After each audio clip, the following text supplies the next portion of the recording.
Five Nights at Freddy's Help Wanted 2 has been released for more than a year now, but many mysteries still lie within the destroyed pizzeria. Throughout this channel, I've attempted to solve different characters, endings, and mysteries from this game, while also theorizing about the newest update that was released teasing the newest FNAF game, Secret of the Mimic. So in this video, I'm going to combine 3 of the biggest mysteries from Help Wanted 2 in my attempts to solve them and how they're going to connect to future projects. So let's go over why Michael Afton is still alive and had a major role in this game, a secret company that has been here since the very beginning that was revealed in the update, and a missing mascot animatronic that nobody talks about that also came from the earliest point in the timeline. So make sure to like and subscribe, and let's attempt to solve FNAF Help Wanted 2 by first going over Michael Afton. But first, I think it's important to note when this game takes place in the timeline, as it's not what many people would expect. With the release of the newer FNAF games, the order in which they take place in the timeline is the same order as the games are released. FNAF Help Wanted started this new era with FNAF AR being released shortly after, then Security Breach and Ruin would follow, continuing the story. And again, most recently, Help Wanted 2 was released, meaning it should be the next game in the timeline, but we know this isn't correct. We instead know that Help Wanted 2 takes place after Security Breach and before Ruin, and we have plenty of evidence that proves this. For example, in the Roxy Salon repair minigame, the player must fix Roxy's ruined face from the end of Security Breach, where they ultimately fail. They instead end up using this mask, which we also see in Ruin. This would explain why Roxy has a different design from the end of Security Breach, as it was actually the player from Help Wanted 2 altering her design. Moving on, in the bad ending, you are awarded with a present after beating enough minigames. When opening the present, you unlock the last collectible figure in the collection. But before you can even unlock it, a charging station appears in front of you. The charging station then opens before Glitchtrap's hand peers out, grabbing the door. Then out of nowhere, 5 nightmare staff bots appear in front of you and jump scare you. You are then presented with a small cutscene in the perspective of a staff bot. In this scene, you see Cassie and you give her the Vanny mask. It's the exact same moment from Ruin when Cassie first finds the Vanny mask from the perspective of a staff bot. This bad ending is directly telling us that the events of Help Wanted 2 take place before the opening sequence of Ruin. So now that we know this game must take place before Ruin, now let's quickly answer who we play as, since this will directly tie into how Michael is still alive.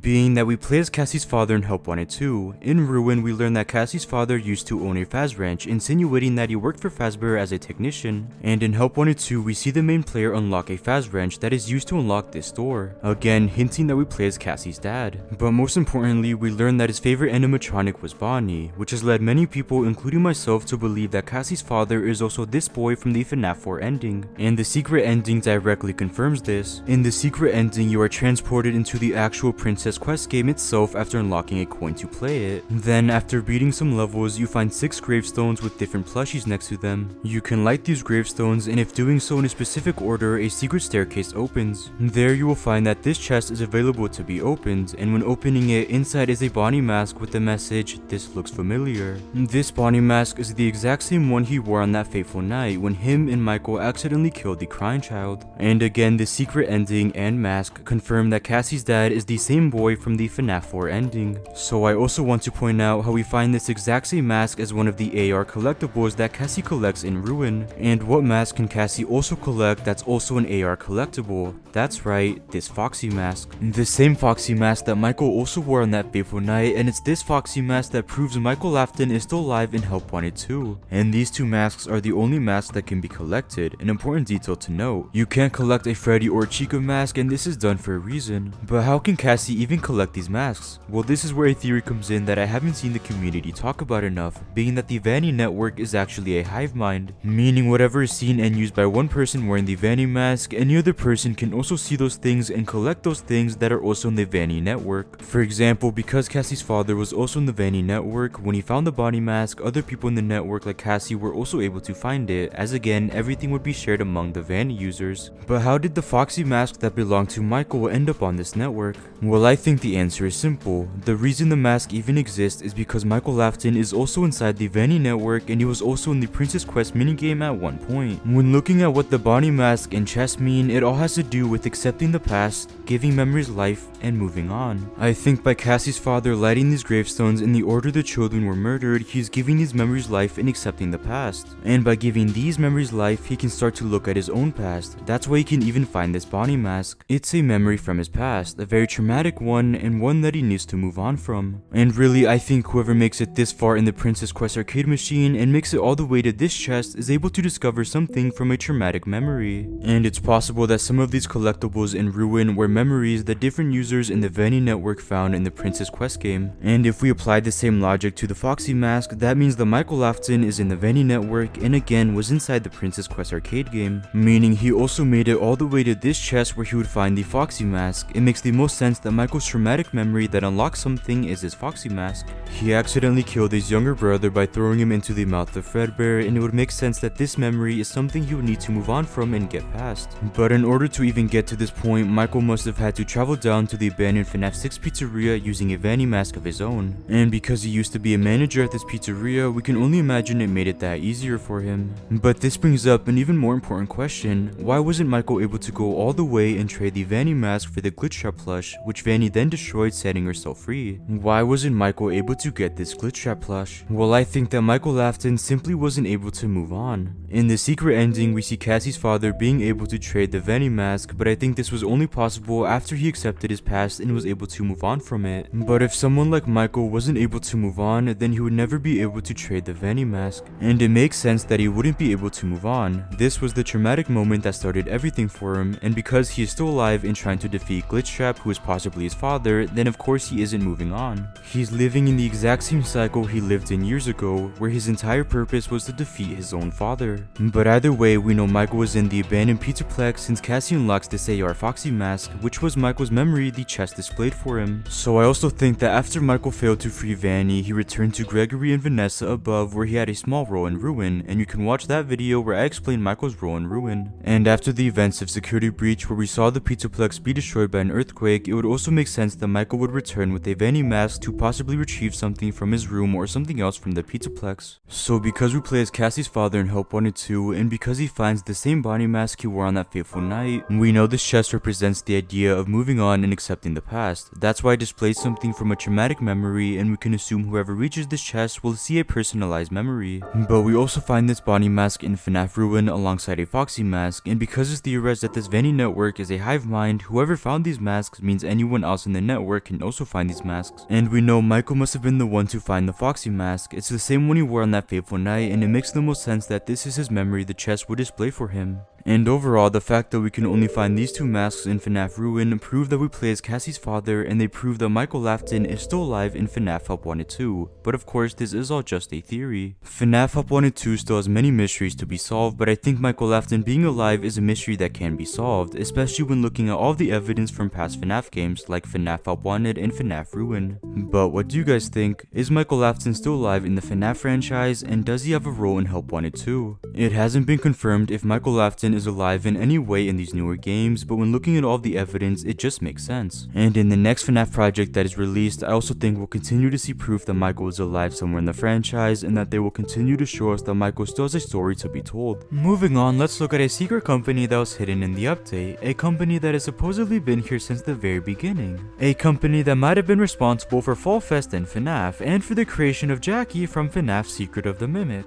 And that secret company is MCM. So for a quick recap, this update included new looks at a new animatronic named Jackie, new looks at a new location where Secret of the Mimic will take place, and it showed off a new ending solving one of the franchise's most mysterious characters. And it also confirmed that the tales from the Pizzaplex novels are now canon to the games. But a big mystery from this update and from the franchise as a whole is a new company that we haven't heard of before, but one that has supposedly been here since the very beginning. Like I mentioned, in the new update, a new location was revealed, and it's assumed that this location is where FNAF's Secret of the Mimic will take place. When looking at the building itself and with the puzzle that first revealed the building, we see that this appears to be a funhouse or circus type of building that is selling gifts and masks. And behind this building, we see what appears to be a large factory, which matches the description of the demo that fans were able to play and of the cameras that are inside of the building and factory. And on this puzzle and on the building itself, we find a name and logo for a company that we haven't heard of before, MCM. We see the name at the top of the puzzle, and we see the logo at the very top of the building. We also find the exact same logo on Mystic Hippo's fortune telling machine and a new button added just for the update. And most recently we find the same logo again in a Christmas card created by Steelwool Studios, and the logo is on Jackie's music box. So I think it's obvious that this funhouse, this puzzle, Mystic Hippo, and Jackie all come from the same place and company. But what is this new company? What else have they been responsible for creating in the franchise, and what role will this company have in FNAF's Secret of the Mimic? Well, to first answer what this company is, we need to look at a new FNAF project that is also releasing soon, 5 Laps at Freddy's. This is going to be a new FNAF racing game centered around the franchise, but we can start to use it to solve lore of the core game starting with this billboard.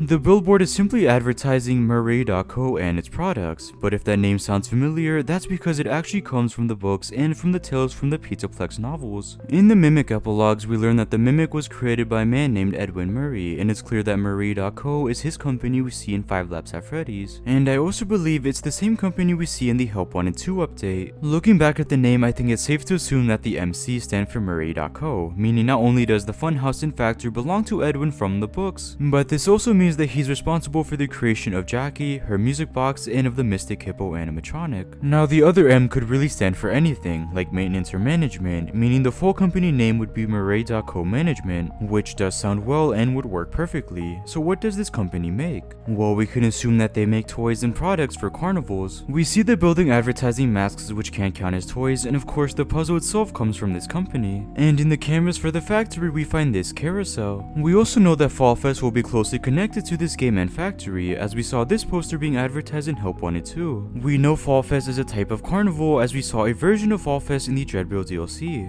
So it would make sense that the company and Edwin would make the products for the carnival where Fall Fest would take place. So now that we know they would make toys and carnival products, where else can we find them in the FNAF franchise? Because this company has supposedly been here since the very beginning, and more specifically since 1979, as that's when Secret of the Mimic will take place, we should be able to find this company or products of this company throughout different time periods of this franchise without interrupting already existing lore. So we first find a similar carousel to the one from the factory in the FNAF 2 pizzeria and in this room. But who do we also find here? Well, it's Balloon Boy. Because Balloon Boy is so different from the other animatronics, what if he came from this location and company? Which would explain his design and further add to the idea that the company was responsible for making toys and carnival products. When looking at the FNAF 2 pizzeria, we also find toys like these paper pals. It's already been heavily theorized that this paper pal is supposed to represent Jackie, and with the update it just makes more sense now. When looking at her mod on Help Wanted 2, we see that the lower half that connects to the box is blue, just like the blue legs the paper pal has. And it would also make sense that the paper pal came from this company, as it's merchandise advertising their center animatronic, Jackie. There are also these drawings of a clown in FNAF Pizzeria Simulator and Ultimate Custom Night that might be of Jackie and her design and might have come from MCM like the other pieces of merchandise. It's also possible that early versions of Sun and Moon originate from this company as well, as they are very similar to the Mimic in design, and there was supposedly a mural of Sun in the demo for Secret of the Mimic. So it's possible we'll also get an origin to this character and why they're related to the Mimic. And in Help Wanted 2, I believe that all carnival games like the Carousel and Carny mini game take place in Fall Fest. It's clear that they take place in a carnival, and it makes sense that these rides and attractions would also come from this factory. And in Secret of the Mimic, we could even see these attractions being created like the carousel we find in one of their rooms. We also know that these animal mascot suits from Ruin also come from this factory, as they were spotted in the Secret of the Mimic demo. So we can assume that these mascots also had a role in Fall Fest and in the entertainment for it. But because we find these products in different pizzerias, that means that Fazbear's Entertainment and MCM have to be connected in some way, and we find that way on the building itself. Here we find a mural that contains hints to Fredbear and Bonnie. We also find symbols for Sun and Moon, which does confirm that they're from this time period and from this factory. So it does look like MCM is connected to Fazbear's Entertainment. It could either be that MCM is a branch of Fazbear's or that it was the company that came before it. Below we also find this old wagon that could be related to Fredbear's first appearance. In Security Breach you could find this poster advertising Fredbear's singing show, which is theorized to be the first form of entertainment created by William Afton. And this was a traveling show that would have used this wagon to travel around, so maybe MCM is related to the singing show or closely related to Fredbear. But if the two companies are related, that also means that William Afton and Henry Emily also had a part with MCM and Edwin. It could have been a new partnership that we haven't heard of before, or it could have been that William and Henry bought the company from Edwin, and this is actually something that happens in the books.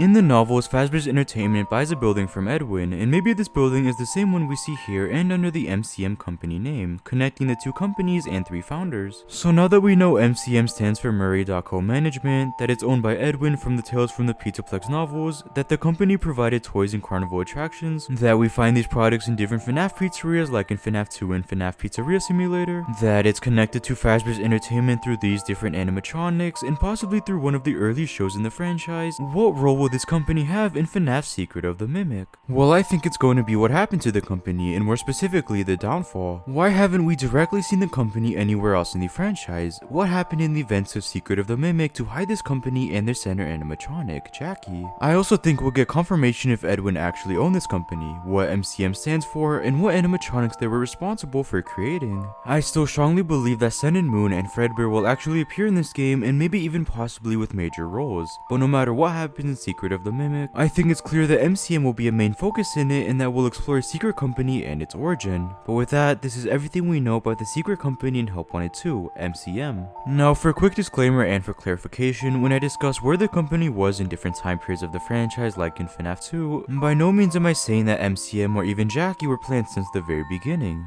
With theories like this, we are attempting to fit new lore into the already established story without interrupting any existing lore, while also tying up loose ends about characters and their origins. This is also just a theory and nothing is confirmed, so what do you guys think? What is MCM and where else can we find them in the franchise? Were they responsible for creating animatronics like Balloon Boy and Sun and Moon? And what will their role be in FNAF Secret of the Mimic? And finally, let's go over a missing animatronic that was revealed through the factory where Secret of the Mimic will take place. An animatronic that is actually a mascot, Mascot Bonnie. Like I mentioned in the Help Wanted 2 update, we were introduced to the location where FNAF Secret of the Mimic is gonna take place. I have already made a video on the location itself and how it's connected to a security breach, the secret company hidden in the location, and its role in the new FNAF game. But now I want to focus on a mural on the building, and more specifically on a character that seems out of place, so out of place that it might force us to rethink the entire FNAF lore. And I'm talking about what I'm calling Mascot Bonnie. When looking at this mural, we see characters that we already recognize, like Fredbear, and we even see a reference to Sun and Moon, meaning he might have also come from this time period. Below, we also find this old wagon that could be related to Fredbear's first appearance. In Security Breach, you could find these posters advertising Fredbear's singing show, which is theorized to be the first form of entertainment created by William Afton. And this would have been a traveling show that would have used this wagon to travel around, so maybe this mural is hinting to that show and to Fredbear. But most importantly, next to Fredbear we find a blue bunny, and this is the missing animatronic that nobody talked about. Well, we know FNAF Secret of the Mimic is gonna take place in the year 1979, meaning it's now gonna be the earliest game in the timeline, with it taking place 4 years before FNAF 4. And based on the description of the demo, and now with the Help Wanted 2 update, it's clear that Secret of the Mimic will have us rethinking the earliest parts of the FNAF lore, starting with the animatronics. Before this game was even announced or teased, it's been essentially confirmed that the first ever animatronics created by Fazbear's Entertainment were Fredbear and Spring Bonnie. We know this from evidence from the books, early FNAF games, and now even with the newest FNAF games like Security Breach. We've seen Fredbear and Spring Bonnie in games like FNAF 4, where FNAF 4 shows off the first restaurant in the business, Fredbear's Family Diner. It's been assumed that these two were a pair that were created together and were the face of the company, being the first. So in a time period that predates Fredbear's Family Diner, and in a time period where there's an even earlier location, Fredbear and Spring Bonnie should still be present and the face of Fazbear's Entertainment. But with this mural, we only find Fredbear. Spring Bonnie is instead replaced by Blue Bunny, similar to the many other iterations of Bonnie we've seen throughout the franchise. So does this mean that the first animatronics were actually Bonnie and Fredbear? Well, yes and no. I do think that the first ever animatronics were Bonnie and Fredbear, just very different versions of them. We know Fredbear and Spring Bonnie are both Springlock animatronics and that they are a pair in their restaurant, which is why I don't think they're the animatronics on the mural, not even Fredbear, even though he's clearly on the mural. Instead, I think that these are new types of animatronics that predate Fredbear's Family Diner, and these types of animatronics have already been revealed to us in Ruin. In Ruin and in the room where the Mimic is found, we find Animal Carnival mascot suits, the same suits that were revealed to be found in the Secret of the Mimic demo, meaning these mascots came from this time period in 1979, and also had a role with the factory where the game is gonna take place. And specifically, we can assume that they came from Fall Fest, which is a carnival within the FNAF world that has been teased in Help Wanted 2, and we even saw a later version of it in the Dreadbear DLC. It's even believed that we've seen small parts of Fall Fest in Help Wanted 2 through the Carousel and Carney minigame. So if the mascots came from this carnival and possibly from this factory, that could also mean that some of the animatronics on the mural are also mascots. I want to emphasize that this is just a theory, but I believe that this blue bunny on the mural is actually a mascot version of Bonnie that came before Fredbear and Spring Bonnie and before Fredbear's Family family diner. Bonnie, alongside a mascot version of Fredbear, would be stars of Fall Fest as depicted on this mural. And because we see Moon and Sun next to these two animatronics, I also believe that they might have been supporting or backup animatronics for Fall Fest. Now, I know that may seem like a stretch and that the mural does not change the lore that drastically, but when looking at the directions Stu was headed in with this early era of the franchise, it's clear that they want to expand the already existing lore while also making us rethink everything we know, and we can start to see that with mascot Bonnie. Ever since Security Breach was released, we began to see teasers of the early era of the franchise, and this only continued as each game was released. We first found these Fredbear Family Diner posters of Fredbear and Spring Bonnie. In Ruin, we find a cardboard cutout of Fredbear that unlocked a secret ending, and we also find these mascot animatronics. I previously discussed these mascot suits that seem to be very old. And in Help Wanted 2 before the update, we had two minigames taking place in a carnival. We had Carney, who was a new carnival based animatronic, Mystic Hippo, who is based on a carnival fortune telling machine, and finally we got a poster advertising Fall Fest 1970. We got a lot of clues and Easter eggs towards the earliest point of the timeline that had something to do with a carnival, and when Secret of the Mimic was announced and after the Help Wanted 2 update, everything was connected properly and it all made sense. With the demo for FNAF Secret of the Mimic, we find the exact same mascot suits from Ruin, carnival products from FNAF Help Wanted 2, and we find the same Fredbear posters from Security Breach. Although we didn't know it at the time, Stuwu Studios was reshaping the beginning of the franchise with small teasers that all lead to Secret of the Mimic, and a specific way it was reshaped was with the first animatronics ever created, which I now believe are mascot Bonnie and Fredbear. They were the face of Fall Fest, they were the face of Fazbear's Entertainment, they were the first mascot animatronics ever created. Now around the time before Security Breach was released, Scott Cawthon himself released this concept art of animatronics that felt out of place, but now we can fit it into this new story. Here we find mascot costumes of the original 3 animatronics, and again we find a mascot version of Bonnie. So what if at this point Scott Cawthon knew where the story would go and knew that animal mascot costumes would be the focus of the story and the focus of the early era of the franchise? This is our first direct look at the first mascot animatronics made, and it's our first look at mascot Bonnie, who was possibly the face of the company at one point in the timeline. So this would mean that not only did a mascot Bonnie exist in the year 1979, but this would also confirm that 2 of the other core animatronics also existed as mascot animatronics. In Ruin and in the room I previously discussed, we also find a lot of empty shelves where the costumes would have gone, as only 2 of the shelves are filled with the elephant and bird costume.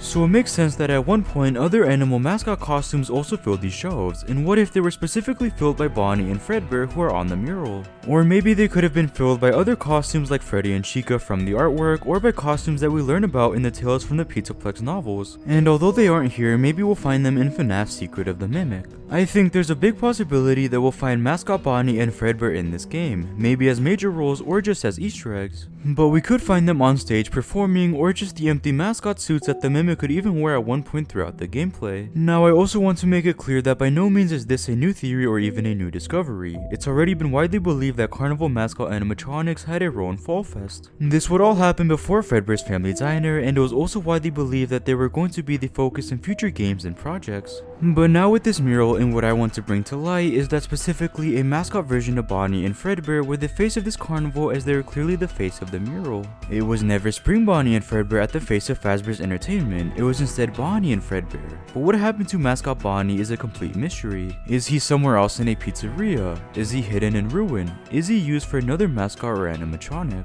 I'm confident the answer will be revealed to us in Secret of the Mimic, but the missing animatronic that nobody talked about is mascot Bonnie. So with all of that said, this is my quick theory on mascot Bonnie and what I think his role was in the earliest points of the timeline and franchise. Because we only have the mural at this point to go off of, most of the evidence comes from what we do know about Secret of the Mimic and from Ruin. So remember, this video is just a theory and nothing is confirmed.